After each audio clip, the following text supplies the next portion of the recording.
Hey, I'm John Grant, and welcome back to the Johnny Grant Show. UFC 301 is on Saturday in Brazil and is expected to break illegal streaming records. So let's go through some of these fights and predict them. First up is a middleweight bout between Michael Pereira and Ihor Potieria. This is a very underrated fight.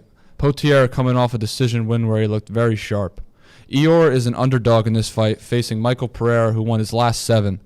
Pereira is one of the most entertaining fighters in the UFC and is fighting in his hometown, so I have to go heavy on Pereira in this fight. Next up is a light heavyweight bout between the number 10 light heavyweight Anthony Smith versus Vitor Petrino. Anthony Smith, coming off a loss to Khalil Roundtree, looks to keep his spot in the rankings. Petrino has a lot of power and is 11-0. I love Anthony Smith, but he has lost 3 of his last 4 fights, and I'm going with Petrino on this fight. Next up is a bantamweight bout between Jose Aldo Jr. and Jonathan Martinez. Jose Aldo is one of the greatest fighters of all time, coming out of retirement to fight at home again versus Jonathan Martinez, who has one of the best light kicks in the UFC. Martinez is almost a decade younger than Aldo, but I still think Aldo has some gas left in the tank and gets it done at home one last time on his UFC contract.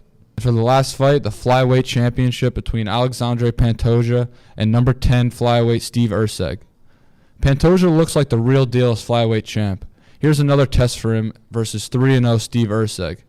Erceg is not known by many MMA fans, but has the chance to really make a name for himself with a win on Saturday. Erceg is a great striker, but I think Pantoja is more of a well-rounded fighter and is going to win this one. Thank you for watching the Johnny Grant Show, and I'll see you next time.